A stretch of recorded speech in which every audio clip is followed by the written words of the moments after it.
Amigos de irock, The Covenant se presentará en Chile el próximo 2 de septiembre. La expectativa es alta, pues es una banda muy innovadora dentro de la escena del metal y esto lo ha demostrado a través de décadas de experiencia. La banda noruega se acerca a Chile y estamos hoy con Nagash para conversar. Hi, how are you? Hello, I'm fine, I guess you can say. Yeah. Great. Well, let me start with this question. The Covenant's evolution from the symphonic black metal to an electronic and futuristic Mhm. sound was Yeah. radical at some point. Looking back, do you see that shift as a natural artistic growth or maybe a deliberate rebellion against the black metal scene from Norway of the 90s? Well, when it's I played in so many bands and we all had like specific type of music style we wanted to do. But with Covenant, it was always we are not going to listen to anyone. We don't give a shit. We're just gonna get together, all of us, and write music together and not care what other people think. And we didn't have a plan to say like, okay, we're gonna try and create this type of music or this type of music. We just want to get together and bring some cool ideas and then see what happened, basically. So, and I don't think it's evolved. It's more like it mutated. Okay. Like a virus in a laboratory that no one talks about anymore. So, yeah, it's kind of like not a natural evolution. It's just like a mutation, basically, I guess you can say. Okay, Mhm. great. And well, your work often deals with futuristic, cosmic, and transhumanist themes. In today's world, where we have the artificial intelligence, space exploration, and technology that are advancing rapidly, do you feel that reality Yeah. is starting like to catch up with the vision that you presented 2 decades ago? Yeah, absolutely, absolutely. We've always been a futuristic band into trying new technologies and doing alternative weird stuff that other bands don't do, but with a little science fiction, futuristic, spacey edge to it. And it's like I said, it's not like we tried to this, it's just how we are as people. We wanted to just combine all those things. So I think it's very interesting to see what's going on now with all this futuristic stuff with AI, for example, and yeah, the rise of technology and fucking Skynet, and soon there'll be Terminators taking over the world, and who fucking knows. Yeah, So yeah, yeah, okay. but I mean, like in regards to my lyrics as well, it's like it's always been about very futuristic stuff, but it's like a human failure, the slow betrayal of technology. And whatever I dream up between sleep paralysis and existential dread, all these things like New World Order, for example. Um, Older stuff that we did was a little bit more fantasy, more philosophical, more poetic. But then I changed it more into stuff that I'm more interested in, so-called conspiracy theories, as people call it, which all turn out to be true eventually anyway. So it's Yeah. very interesting to see what's going on in the world, definitely. And it obviously influences the new stuff I'm doing now. Well, talking a little bit about it, the aesthetic of the Covenant moved away like from medieval darkness into like cybernetic imaginary. What does the darkness mean to you within this futuristic context? Is it more about existential voice, human nature, something else? Yeah, it's the loss of humanity, basically. It's the failure of humanity, because there is obviously dark forces at work who are trying to keep humanity oppressed, to keep people down. So there's like a bunch of elites who don't want other people to have power. And all my music deals with all those things, as far as I see it. So the yeah, but I mean, like songs like New World Order, it's basically about what's going on right now. You have like this globalist elites with all this rich fucking people telling everyone what to do, and when it comes to metal, metal has always been about rebellion and never listening to what the mainstream says or what anybody else says. So it's also interesting to see what's going on, especially here in Europe. But there's a lot of big companies, big money, big power trying to because they own a lot of the festivals and stuff, so they're trying to cancel and ban certain bands from playing at festivals and stuff. So it's very interesting times. It's very dystopian, and I can see us going in that direction. But I also have a lot of faith in humanity, in people in general. Uh, well, people in general is kind of a wrong thing to say because I think the majority of people are fucking stupid and sheep, basically.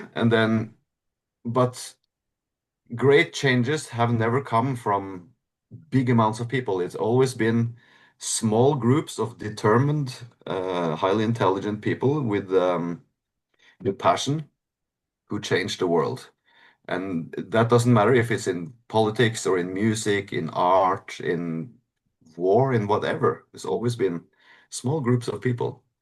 And that's why also I connect so much with the metal scene, because there's a lot of people think that a lot of metal people is just like beer drinking and listening to heavy metal and just bullshit. And I think that's propaganda, because some of the smartest people I know are metal people, most enlightened, best people.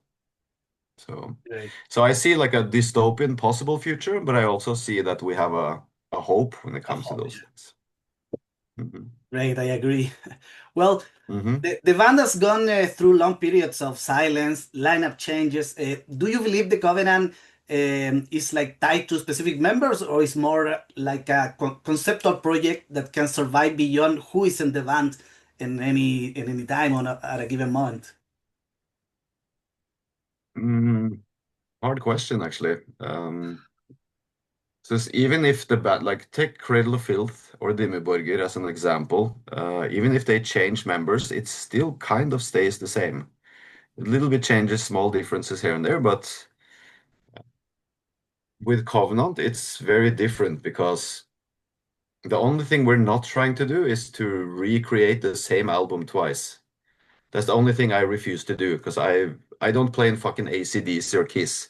So I don't want to do the same album for 40 years, like Nexus Polaris 1, 2, 3, 4, 5, 6 and stuff. So I also like to experiment with the things. If I hear something cool and I want to try it in music, I will because I don't give a shit what other people think. So in that regards, I think Covenant is a very different from a lot of bands when it comes to that.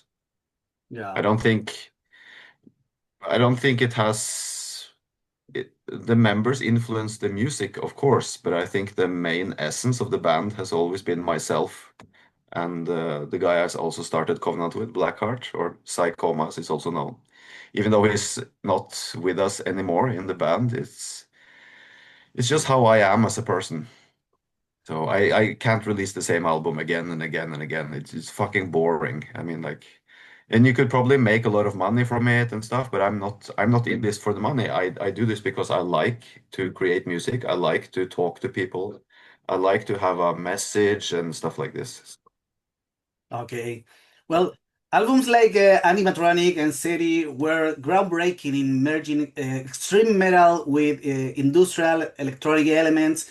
Do you feel like the Mhm. Covenant's legacy has been properly recognized in shaping the possibilities of extreme music, or do you think it's still like underrated? Well, without sounding too arrogant or anything, I think we're very much underrated as a band. I think that has a lot to do with the fact that we are very unapologetic when it comes to message. I'm very for freedom of speech, freedom of art, freedom of expression. And especially these days, there's a lot of people who say like freedom of expression is hate, blah, blah, blah, blah, blah. You can't say this, you can't say that. And if someone tells me you cannot do this, then I have to do it.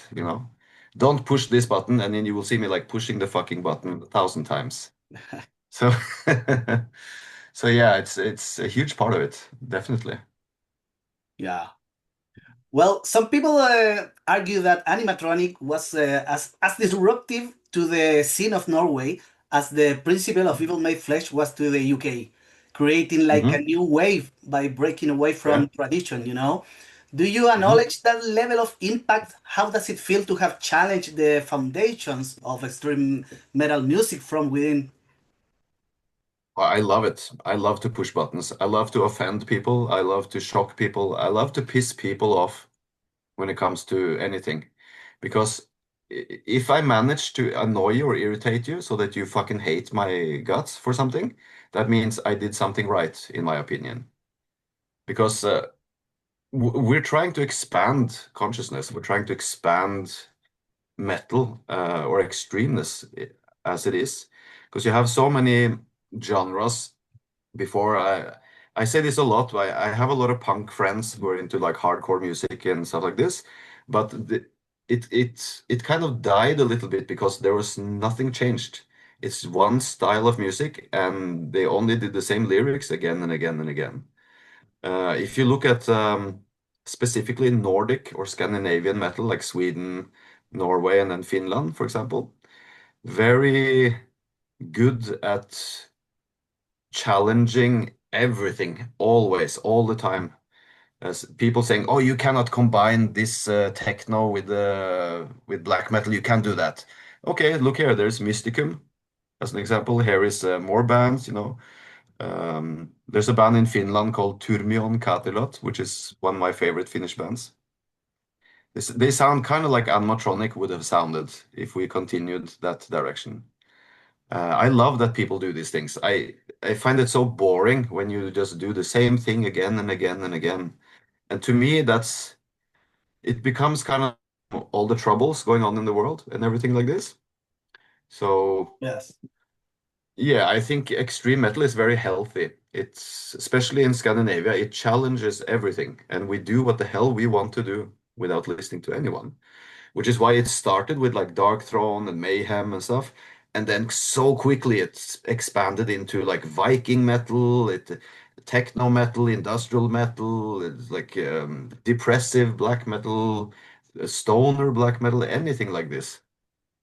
But the core is always metal because metal is rebellion. So, and since the system is shit, government is shit, politics is shit, and everything that media is trying to tell you is garbage.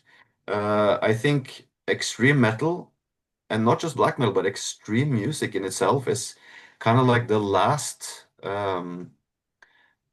bastion or fortress for rebellion against things, since they do it from the heart.